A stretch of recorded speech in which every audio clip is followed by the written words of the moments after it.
Okay बच्चों, the first chapter is about the enterprise. और इसमें हम ये पढ़ने की कोशिश करते हैं कि एंटरप्रेन्योर कौन होता है, बिजनेसेस कैसे डेवलप होते हैं, etcetera.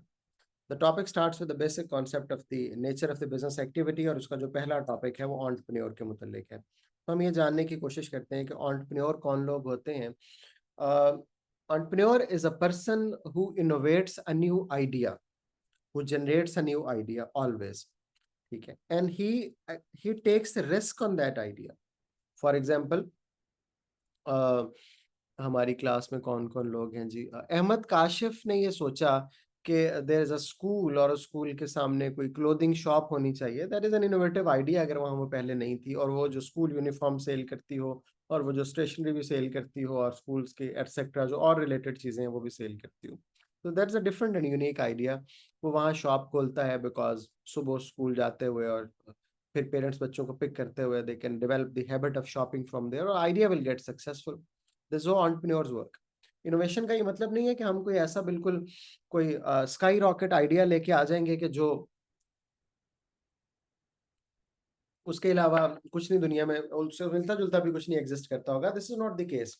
Entrepreneurship is developing something knew that the other people might not have developed right now। अभी तक उन्होंने उस पर सोचा नहीं होगा।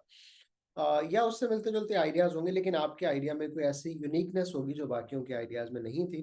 तो इसको ही हम एंटरप्रेन्योरशिप कहते हैं। Entrepreneur is the person who comes up with this idea, जिसको हमने कहा जनरेशन ऑफ आइडिया, और उसके ऊपर वो रिस्क लेता है, और फिर वो उस रिस्क के लिए कुछ फैक्टर्स ऑफ प्रोडक्शन होते हैं जिनको अभी हम पढ़ेंगे, उनको कंबाइन करता है, और on the basis of that he starts businesses.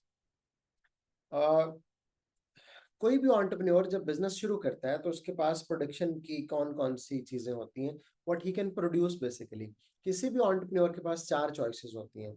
वो कंज्यूमर गुड्स प्रोड्यूस कर सकता है। ये कंज्यूमर गुड्स वो गुड्स होती हैं मेरे बच्चों that are being used by the end user, जैसे मैं और आप।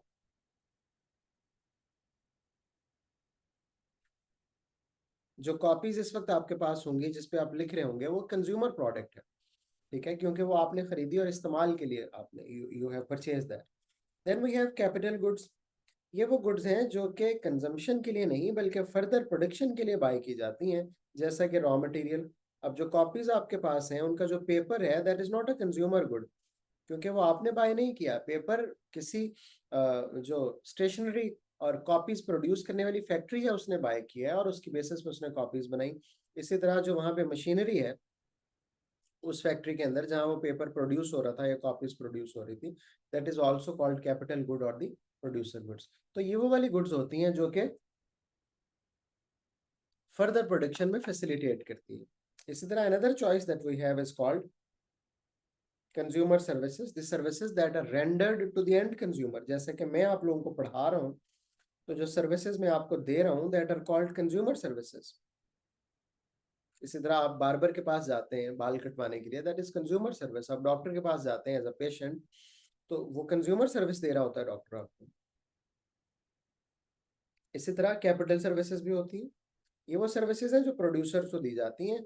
For example chartered accountant working in a factory, तो वो कौन सी सर्विसेज दे रहा होता है? वो प्रोड्यूसर सर्विसेज दे रहा होता है। An engineer working in a factory, वो भी कौन सी सर्विसेज दे रहा होता है? प्रोड्यूसर सर्विसेज दे रहा होता है। तो मेरी जो सर्विसेज स्कूल के लिए हैं for example that are capital services, और मेरी जो सर्विसेज आपके लिए हैं that are called consumer services. तो ये चार तरह की प्रोडक्ट्स, कोई भी प्रोडक्ट या सर्विसेज एक एंटरप्रेन्योर जब एक बिजनेस शुरू करता है तो वो बना सकता है या प्रोड्यूस कर सकता है।